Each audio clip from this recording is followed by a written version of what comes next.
Evangelho de Mateus, capítulo de número 17, versículo de número 1. Rapidinho para a gente acabar. Que o autor do Evangelho, ele conta um caso, um momento que aconteceu na vida de Jesus e de mais 3 discípulos. Esse momento, ele é retratado nos outros 2 evangelhos, de Lucas e também de Marcos. Agora ficou pequenininho. Isso, aí tira o relógio. Isso, melhor, né?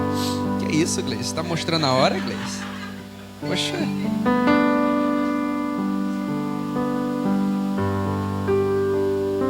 Vai, irmão, também, ó, se você quiser, Gleice, eu vou fazer teu merchan, hein? Se você quiser lembrança, qualquer coisa de artesanato, quiser encomendar um quadro, a Gleice, pintora nata, só você chegar ali na sala de reuniões, tem 2 quadros que ela pintou, talentosíssima. Esse fato, ele é retratado nos outros 2 evangelhos, de Lucas e de Marcos, porque ele é algo sobrenatural que aconteceu na vida de 3 discípulos, que era Pedro, Tiago e João. E a Bíblia diz assim: 6 dias depois tomou Jesus consigo a Pedro e aos irmãos Tiago e João, e os levou em particular a um alto monte. É claro que você deve saber que Jesus tinha 12 discípulos, amém? Ele tinha 12, mas quando ele vai para algo especial, o pastor Jesus já falou sobre isso, para algo particular, algo precioso, ele não leva 12, ele só leva 3: Pedro, Tiago e João. E os outros 12, Jesus amava também? Amava também, com certeza. Mas Pedro, Tiago e João eram aqueles mais próximos, que tinham mais intimidade com Jesus. Jesus, ele leva aqueles discípulos consigo para subir o monte. Quem aqui é filho de Deus? Diga amém. Deus tem filhos preferidos? A Bíblia diz que Deus não faz acepção de pessoas. Deus não tem filhos preferidos, como Jesus não tinha discípulos preferidos. Então por que Jesus chamou Pedro, Tiago e João para subir o monte com ele e não chamou os outros 12? Porque Deus não tem filhos preferidos, mas existem filhos que buscam mais intimidade e se achegam mais a Ele. Muitas vezes a gente se pergunta: mas como é que o irmão, a irmã, somos todos iguais perante Deus? Somos todos iguais. Sim, isso é óbvio. Deus, ele não prefere um irmão ao outro, um filho ao outro, mas tem aqueles filhos que agradam mais o coração do Pai. Existem aqueles filhos que procuram chegar mais perto do Pai, que querem ter mais intimidade com o Pai. Jesus chama Pedro, Tiago e João.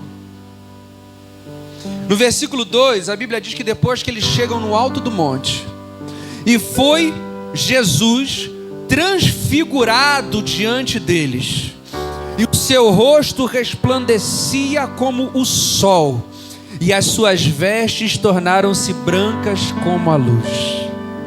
Nós estamos chegando no final do ano de 2023.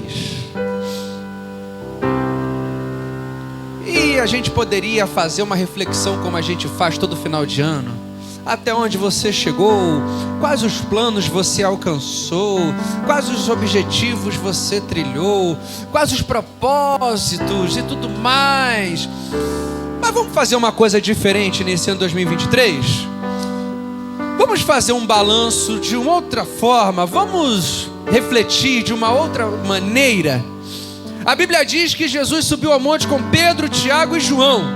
E lá no alto do monte, a Bíblia diz que Jesus se transfigurou.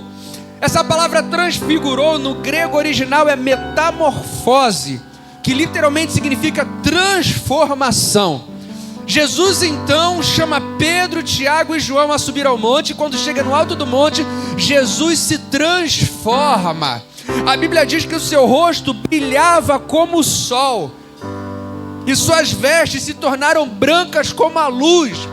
Naquele momento, no alto daquele monte, com aqueles 3 homens, Jesus agora se despiu da sua aparência humana e se transforma na sua aparência divina, somente diante daqueles 3. Isso nos faz pensar o seguinte: quão perto de Jesus chegamos durante todo esse ano? Quão próximos de Jesus chegamos durante todo esse ano, ao ponto de o vermos assim como Ele é? Será que durante todo esse ano tivemos intimidade tal com Deus para sair da superficialidade, para sair da mediocridade, para alcançar lugares maiores nele? Ou será que o nosso ano foi como todos os outros, de altos e baixos? Cachorro que corre atrás do rabo. Já viu o cachorro que corre atrás do rabo? Você já viu um cachorro correndo atrás do próprio rabo? Quem já viu? Não é engraçado? Porque na esperança de pegar o próprio rabo, ele gira todo o eixo do seu corpo, e isso faz com que o rabo se afaste dele. E aí vira literalmente um círculo vicioso, um paradoxo, né? Porque ele quer pegar o próprio rabo, mas a força que ele faz para pegar o próprio rabo afasta o rabo dele. Pergunta para a pessoa que está do teu lado: você correu atrás do próprio rabo esse ano? Será que todo o teu esforço para alcançar aquilo que você achava que queria não te afastou mais do que te fez chegar perto? Será que quanto mais você se esforçou e você achou, será que você acaba esse ano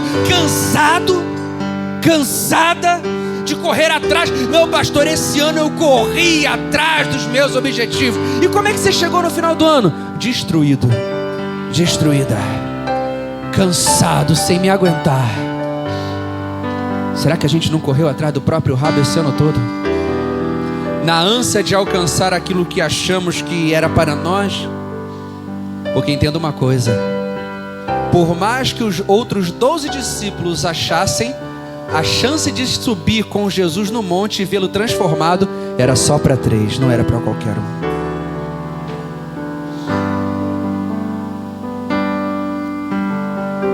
Versículo 3: e eis que lhe apareceram Moisés e Elias falando com ele. O pastor Jesus também já explicou isso. Jesus se transformando ali, se transfigurando. Aparece de um lado Moisés, aparece do outro lado Elias.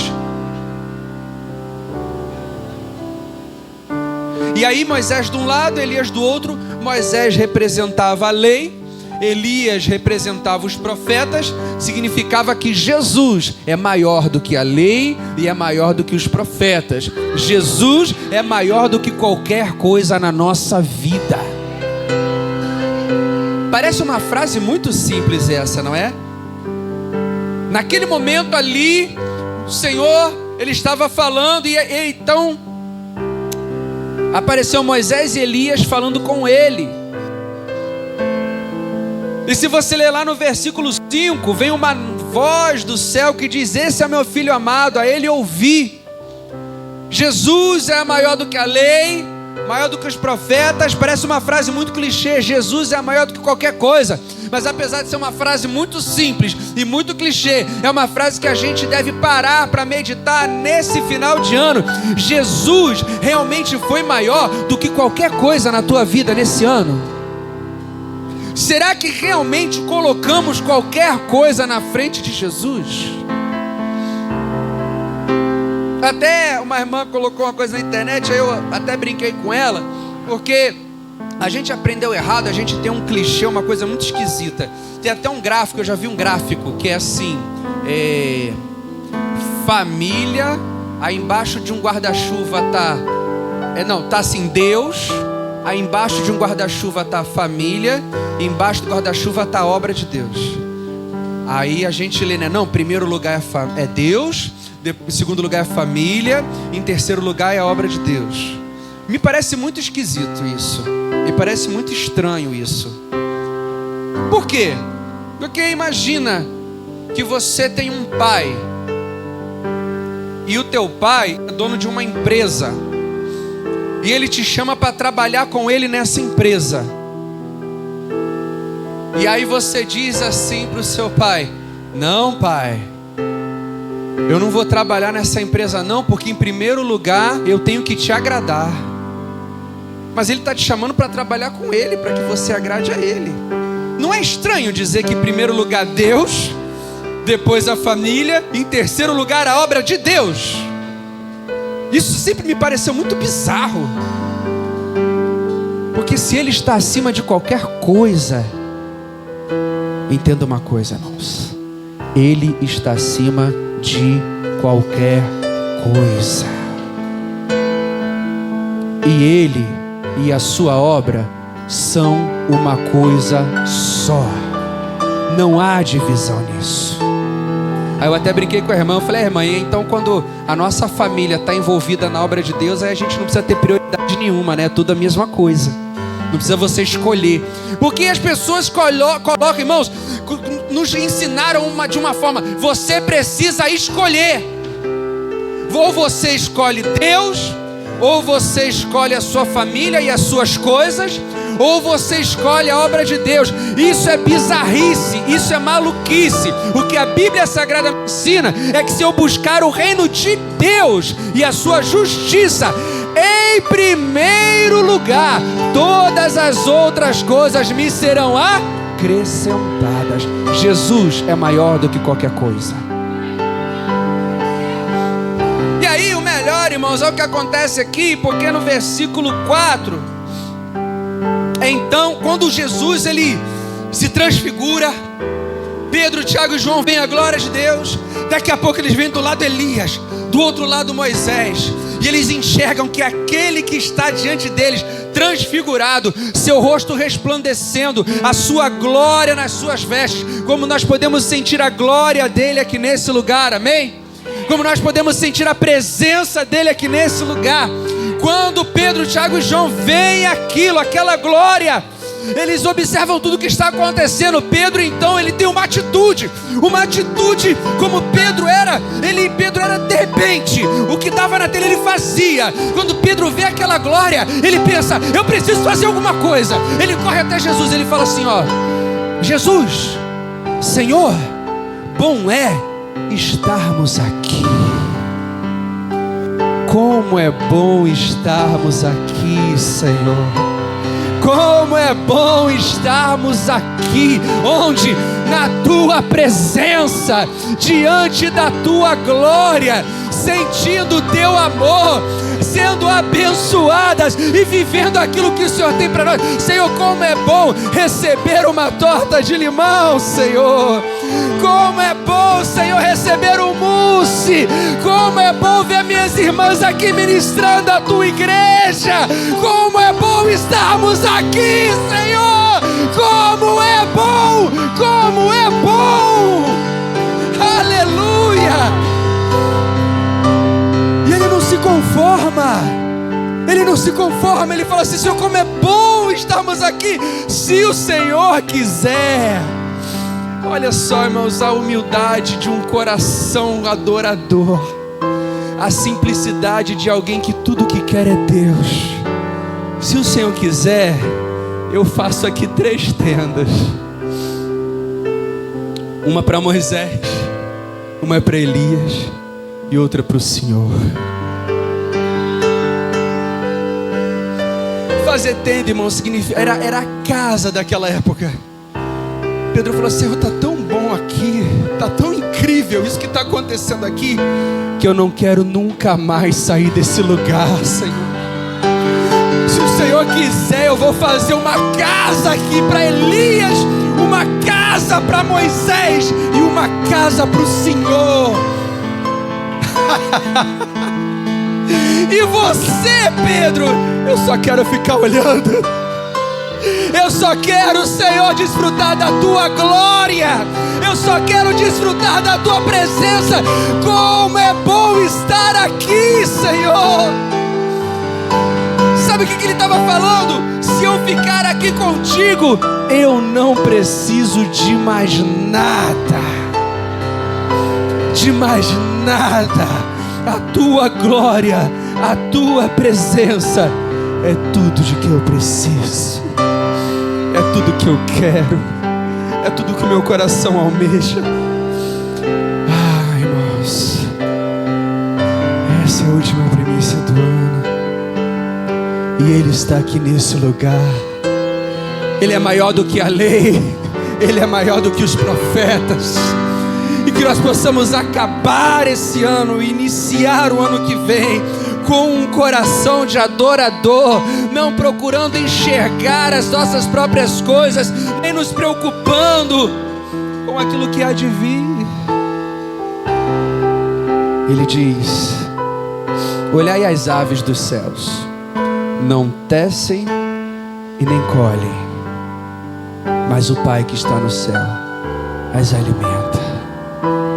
Olhai os lírios do campo, não fiam e nem costuram, mas nem Salomão, em toda a sua glória, se vestiu como qualquer um deles.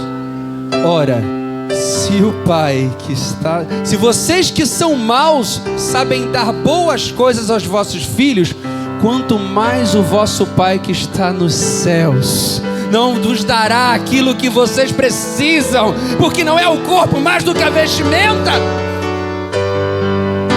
Portanto, buscar em primeiro lugar o reino de Deus e a sua justiça, e todas as outras coisas serão acrescentadas.